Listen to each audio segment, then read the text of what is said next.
As Nigeria approaches the conclusion of the Discrimination Against Persons with Disabilities Prohibition Act passed on January 23, majority of people with disabilities are seeking implementation of some sections of the act, such as the pledged 5% employability quota for persons with disabilities. In an interview with KAFTAN TV, many of the PWDs revealed that they've had to search for jobs with no results for months and left with no option as many of them found a way out. Abdul Idris, a person with mobility-related impairments, recounted his journey in Abuja, which went from sweeping bridges to launching his electronics business.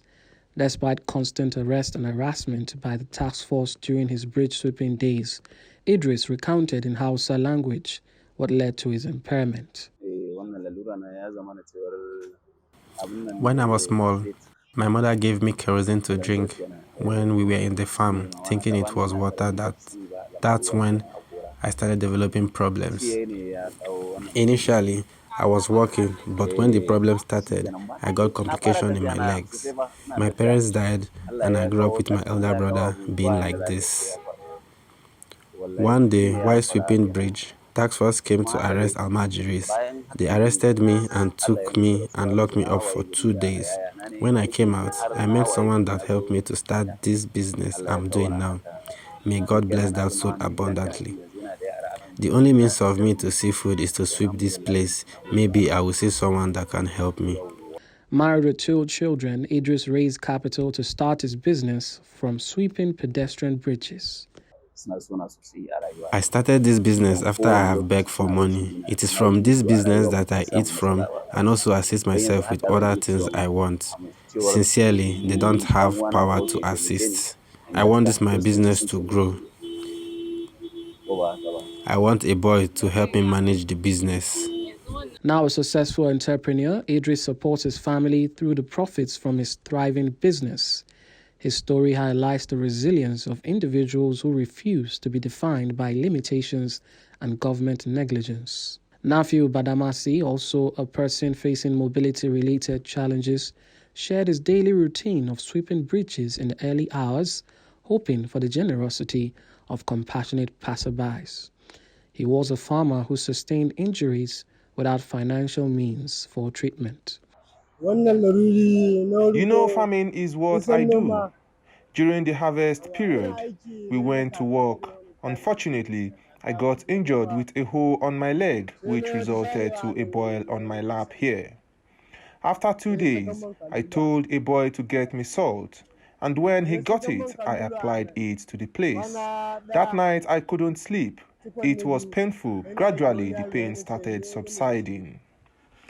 On the 3rd day, the leg got swollen. I was taken to a traditional doctor who concluded that it was cancer, but assured me I would get better and the leg is going to heal completely. The traditional doctor who applied local medicine on it got his hand disfigured in the process of applying medicine for me. However, it took time before it got normal. On the 1st year, I was waiting for healing. 1 year, 2 years, until this year, which made it 7th year. Despite his challenges, Badamasi's resilience and determination to seek a brighter future illustrates the harsh reality that some individuals with disabilities endure. I used to survive through sweeping of this bridge. I only depend on this sweeping. Sometimes I do get help from people, some 50 naira, 20 naira, 100 naira. From there I eat and drink, and also from it I do purchase my drugs and other medications. My brother, first they were assisting me so much before they also went broke because I was down at home for more than 2 years. They were battling with my medications, trying to see I get okay. Also, I'm just a sweeper because I don't have anything doing. But if I can get a capital, I will start something. I won't even be sweeping. Isai Ismail, a visual impaired individual, shared his experience navigating the business world despite challenges. In the face of economic uncertainties, Ismail started a small business, leveraging his ability to assemble goods, manage transactions, and turn a profit. He narrates how he raised capital to start the business. I started this business after I have begged for money. It is from this business that I eat from and also assist myself with other things I want. As of my brothers and my sisters, they don't have power to assist. I want this my business to grow.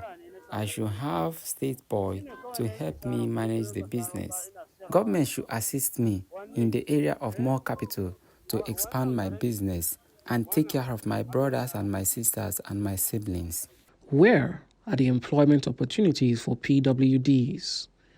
On January 23, 2019, the former president, Muhammadu Buhari, passed the Discrimination Against Persons with Disabilities Prohibition Act.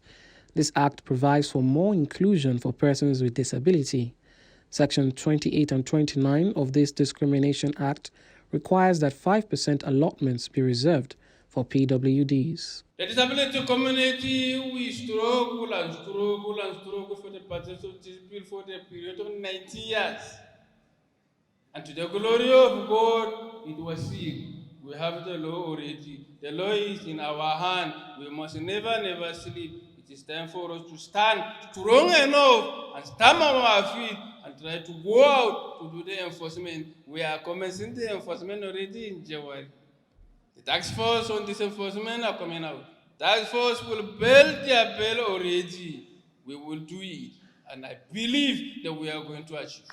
It is time to put reality on the ground. It is time to make sure that truly what is there in the paper about these SDGs are truly being experienced by our people at the community level.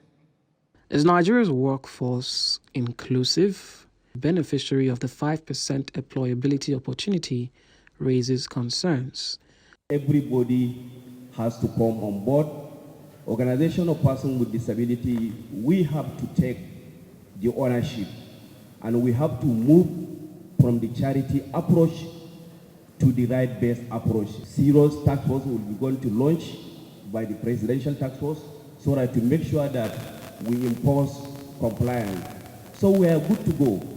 The Minister of Humanitarian Affairs and Poverty Alleviation, Betta Edu, upon assumption of office, reassured of the government's dedication to equity across generations in the distribution of federal government social intervention programs. President Bola Ahmed Tinubu has rightly stated that in all our social interventions, which is the social safety net, that is supposed to do two things. Number one, protect Nigerians, including the older citizens, from slipping below the poverty line. And number two, ensure that those who are under the poverty line are pulled out of poverty. He's directed that in all of these social interventions, older persons must be considered, captured, and provided for. The Nigerian government can reduce the level of unemployment among PWDs by providing the standards, policy guidelines on accessibility, raising awareness for disability, and direct support for organizations willing to employ PWDs through assistive technologies.